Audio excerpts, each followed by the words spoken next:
ಲೋಕಸಭಾ ಸ್ಪರ್ಧೆ ಖಚಿತಪಡಿಸಿದ ಬೆನ್ನಲ್ಲೇ ಸಭೆ ಕರೆದಿದ್ದಾರೆ ರೆಬೆಲ್ ಲೇಡಿ. ಇವತ್ತು ಸಂಜೆ 4 ಗಂಟೆಗೆ ಬೆಂಗಳೂರಿನ ಮನೆಯಲ್ಲಿ ಸುಮಲತಾ ಮೀಟಿಂಗ್ ಕರೆದಿದ್ದಾರೆ. ಪ್ರಮುಖ ಮುಖಂಡರ ಜೊತೆ ಸಂಸದೆ ಮೀಟಿಂಗ್ ನಡೆಸಲಿದ್ದಾರೆ. ಇದು ತೀವ್ರ ಕುತೂಹಲಕ್ಕೆ ಎಡೆಮಾಡಿಕೊಟ್ಟಿದೆ.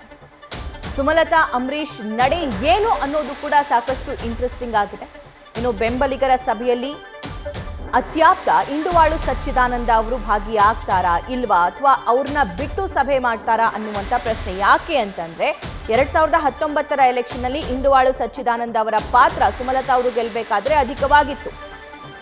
ಈ ಬಗ್ಗೆ ಮತ್ತಷ್ಟು ಲೈವ್ ಡೀಟೇಲ್ಸ್ ಪಡ್ಕೊಳ್ಳೋಣ ನಮ್ಮ ಮಂಡ್ಯ ಪ್ರತಿನಿಧಿ ನಂದೀಶ್ ಅವರಿಂದ. ನಂದೀಶ್, ತಾನು ಸಭೆ ಕಂಟೆಸ್ಟ್ ಮಾಡೇ ಮಾಡ್ತೀನಿ ಎಲೆಕ್ಷನ್ಗೆ ಅನ್ನುವಂಥ ವಿಶ್ವಾಸ ವ್ಯಕ್ತಪಡಿಸಿದ್ದಾರೆ. ಆದರೆ ಬಿಜೆಪಿಯಿಂದ ಟಿಕೆಟ್ ಸಿಗುತ್ತೋ ಇಲ್ವೋ ಅನ್ನೋದು ಕೂಡ ಇನ್ನೂ ಬಹುದೊಡ್ಡ ಕ್ವಶನ್ ಮಾರ್ಕ್. ಇದರ ಮಧ್ಯೆನೇ ಇವತ್ತು ಸಭೆಯನ್ನ ಕರೆದಿದ್ದಾರೆ. ಈ ಸಭೆಯಲ್ಲಿ ಏನೆಲ್ಲ ಚರ್ಚೆ ಆಗುತ್ತೆ? ಖಂಡಿತ ಸಭಾ, ಈಗಾಗಲೇ ಮಂಡ್ಯ ಲೋಕಸಭಾ ಕ್ಷೇತ್ರದ ಟಿಕೆಟ್ಗಾಗಿ JDS ಹಾಗೆ ಸಂಸದೆ ಸುಮಲತಾ ಅವರ ನಡುವೆ ಫೈಟ್ ಶುರುವಾಗಿದೆ. ಒಂದು ಕಡೆ JDS ಮಂಡ್ಯ ಕ್ಷೇತ್ರವನ್ನ JDSಗೆ ಬಿಟ್ಕೊಡ್ಬೇಕು ಮೂಲಕ ಈಗಾಗಲೇ ಮನವಿಯನ್ನು ಮಾಡ್ತಾ ಇದೆ. ಮತ್ತೊಂದು ಕಡೆ ಸುಮಲತಾ ಅವರು ಮಂಡ್ಯದ ಬಿಜೆಪಿ ಟಿಕೆಟ್ ಅನ್ನ ಉಳಿಸ್ಕೊಳ್ಬೇಕು, ಬಿಜೆಪಿ ಕ್ಷೇತ್ರವನ್ನಾಗಿ ಉಳಿಸ್ಕೊಳ್ಬೇಕು, ಮತ್ತೆ ತನಗೆ ಟಿಕೆಟ್ ಕೊಡಬೇಕು ಮೂಲಕ ಒತ್ತಡವನ್ನು ಹಾಕ್ತಾ ಇದ್ದಾರೆ. ಅಲ್ಲದೆ ನಾನು ಸ್ಪರ್ಧೆಯನ್ನ ಮಾಡೋದಂತೂ ಖಚಿತ ಎಂಬ ಮೂಲಕ ಪದೇ ಪದೇ ಸಂಸದೆ ಸುಮಲತಾ ಅವರು ಕೂಡ ಹೇಳ್ತಾ ಇದ್ದಾರೆ. ಈಗಾಗಲೇ ಸ್ಪರ್ಧೆ ಖಚಿತಗೊಳಿಸಿರುವಂತಹ ಸಂಸದೆ ಸುಮಲತಾ ಈಗಾಗಲೇ ಚುನಾವಣೆಗೆ ಎಲ್ಲಾ ರೀತಿಯ ತಯಾರಿಗಳನ್ನ ಮಾಡ್ಕೊಳ್ತಾ ಇದ್ದಾರೆ.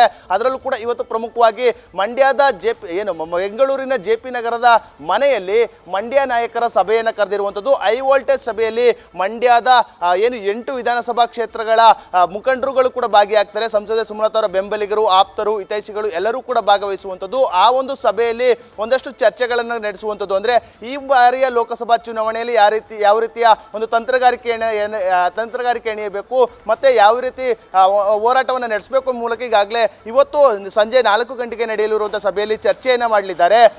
ಈಗಾಗಲೇ ಅವ್ರಿಗೂ ಕೂಡ ಮನವಿಯನ್ನು ಮಾಡಿರುವಂಥದ್ದು. ಮತ್ತೊಂದು ಕಡೆ ಕಳೆದ ಬಾರಿ ಲೋಕಸಭಾ ಚುನಾವಣೆ ಸಂದರ್ಭದಲ್ಲಿ ಇಂಡುವಾಳು ಸಚ್ಚಿದಾನಂದ ಅವರು ಸಂಸದೆ ಸುಮಲತಾ ಅವರ ಬೆನ್ನಿಗೆ ನಿಂತಿದ್ರು.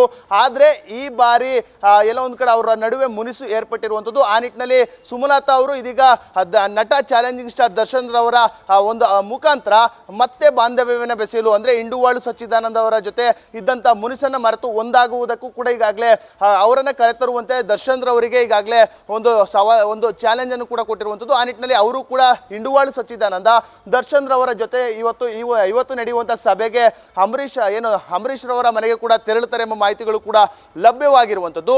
ಇದರ ನಡುವೆ ಒಂದಷ್ಟು ಚರ್ಚೆಗಳು ಕೂಡ ಆಗುವಂಥದ್ದು. ಯಾಕೆಂದ್ರೆ ಈಗಾಗಲೇ ಬಿಜೆಪಿ ನಾಯಕರುಗಳು ಮತ್ತು JDS ನಾಯಕರು ಹೇಳ್ತಾ ಇರುವಂಥದ್ದು ಬಹುತೇಕ ಮಂಡ್ಯ ಕ್ಷೇತ್ರ JDS ಪಾಲಾಗುತ್ತೆ ಅಂತ. ಆ ನಿಟ್ಟಿನಲ್ಲಿ ಈಗಾಗಲೇ ಸಂಸದೆ ಸುಮಲತಾ ತನ್ನ ಸ್ಪರ್ಧೆ ಖಚಿತ ಎಂಬ ಮಾತುಗಳನ್ನ ಹೇಳ್ತಾ ಇದ್ದಾರೆ. ಆ ನಿಟ್ಟಿನಲ್ಲಿ ಏನಾದ್ರೂ ಅವ್ರಿಗೆ ಟಿಕೆಟ್ ಬಿಜೆಪಿಯಿಂದ ಮಿಸ್ ಆದ್ರೆ ಖಂಡಿತವಾಗಿ ಕೂಡ ಅವರು ಪಕ್ಷೇತರವಾಗಿ ಸ್ಪರ್ಧಿಸಬೇಕೆಂಬ ನಿಟ್ಟಿನಲ್ಲಿ ಇವತ್ತು ಚರ್ಚೆಯನ್ನ ನಡೆಸಲಿದ್ದಾರೆ. ಅಂದ್ರೆ ಸಾಧಕ ಬಾಧಕಗಳು, ಅಂದ್ರೆ ಮುಂದೆ ಆಗುವಂತ ಏನೇನೋ ಚರ್ಚೆಗಳಾಗುತ್ತೆ, ಏನೇನೋ ಸವಾಲುಗಳು ಬರುತ್ತೆ, ಅದೆಲ್ಲವನ್ನು ಕೂಡ ಹೇಗೆ ಎದುರಿಸೋದು, ಆ ನಿಟ್ಟಿನಲ್ಲೂ ಕೂಡ ಒಂದಷ್ಟು ಚರ್ಚೆಯನ್ನ ಮಾಡ್ತಾರೆ. ಒಂದು ಕಡೆ ಬಿಜೆಪಿ ಟಿಕೆಟ್ ಸಿಕ್ಕಿದ್ರೆ ಯಾವ ರೀತಿ ಗೆಲುವನ್ನ ಎಲ್ಲರೂ ಕೂಡ ಹೊಂದಾಣಿಕೆಯಾಗಿ ಗೆಲುವನ್ನು ಪಡಿಬೇಕು, ಮತ್ತೆ ಏನಾದ್ರೂ ಅವರು ಟಿಕೆಟ್ ಮಿಸ್ ಆಯ್ತು ಅಂತಂದ್ರೆ ಪಕ್ಷೇತರವಾಗಿ ಸ್ಪರ್ಧಿಸಿದ್ರೆ ಹೇಗೆ ಎಂಬ ಲೆಕ್ಕಾಚಾರವೂ ಕೂಡ ಇವತ್ತಿನ ಒಂದು ಸಭೆಯಲ್ಲಿ ಕೂಡ ಚರ್ಚೆ ಆಗಲಿರುವಂಥದ್ದು.